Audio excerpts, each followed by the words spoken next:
जी, जैसा कि आप सब जानते हैं कि 1 नवंबर 1996 जब हरियाणा अपने आप में राज्य बना था, जब उसकी स्थापना हुई थी, उस दिवस को आज हम मनाने आए हैं 2025 के अंदर। और बड़े ये गर्व की बात है कि हमारा जो नारा है सरकार का, हरियाणा एक हरियाणवी एक, उस चीज़ को हम सामने हम अपने देख पा रहे हैं कि भाई किस तरीके से भाई यूनिटी एंड डाइवर्सिटी हरियाणा के अंदर छत्तीस बरादरी का जो एकता है, छत्तीस बरादरी का जो भाईचारा है, वो किस तरीके से दिखाई देता है। हमारे हरियाणा जो जाना जाता है, वो जाना जाता है तीन चीज़ों की वजह से: किसान, जवान और पहलवान। ये जो तीनों हैं, ये हमारे हरियाणा की शान है, आन बान शान है हमारे हरियाणा की। और आज ही बहुत ही सुंदर कार्यक्रम का आयोजन करवाया गया था डीपीआरसी हॉल फतेहाबाद के अंदर प्रशासन के द्वारा, जिसके अंदर हमारे पूर्व में पंचायत मिनिस्टर देवेंद्र बबली जी आए हुए थे,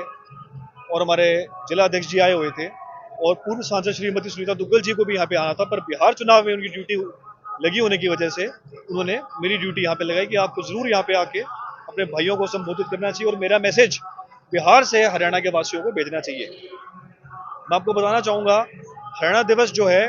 वो हमारे लिए बहुत ही गर्व का पर्व इसलिए होता है क्योंकि हरियाणा जो एक छोटा सा क्षेत्र कहा जाया करता था 1966 के अंदर, वो आज अपने आप में पूरा परिपूर्ण हो चुका है।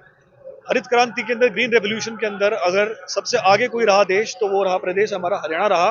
अगर आप स्पोर्ट्स की बात करें तो नंबर 1 पे हरियाणा आता है। जितने भी हमारे स्पोर्ट्स पर्सन है, चाहे नीरज चोपड़ा जी, चाहे हमारे अभिनव बिंद्रा जी रहे हो, बहुत से नाम हैं जो कि जाने माने हस्ती बन चुके हैं आज, वो हरियाणा से ही आते हैं। और इसके साथ साथ जो हमारा प्रदेश है वो पूरे, मैं तो कहूंगा पूरे हिंदुस्तान का पालन पोषण करता है। सिरसा की धरती की बात करूं मैं, तो यहाँ जो पशुधन कैपिटल बोला जाता है इसको, कि पशुधन, गौ माता की सेवा करने वाला जो ये एरिया है, सर साईनाथ की धरती है, इसके अंदर जो हमारे जितने भी पशु हैं, जितने भी हमारी गौ माता है, उसकी सेवा यहाँ पे सर्वप्रिय रहती है। और इसी तरीके से हमारे, आप उस कोने में चले जाओ तो करनाल की बात कर लो, तो उसको बोला जाता है राइस बोल ऑफ इंडिया, जो कि हमारे पूरे देश का पेट का उनका पालन पोषण करता है, उसका पेट भरता है। तो हमारा जो हरियाणा का किसान है, जवान है और हमारा पहलवान है, वो तीनों मिलकर एक ऐसा संगम बनाते हैं जिससे हमारे हरियाणा की होती है पहचान पूरे प्रदेश के अंदर।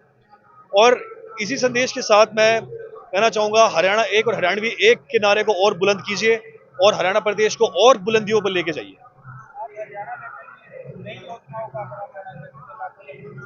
बिल्कुल, बिल्कुल आपको मैं बताना चाहूंगा, लाडू बेटी बचाओ बेटी पढ़ाओ योजना हो गई है। जो ये योजनाएं हैं वो केवल योजना नहीं है, ये एक सोशल मैसेज होता है कि आप किस तरीके से जो हमारी जनता है, जो हमारी महिलाएं, हमारी बहन बेटियां, उस तक जुड़ सकते हो, आप एक मैसेज पहुंचा सकते हो।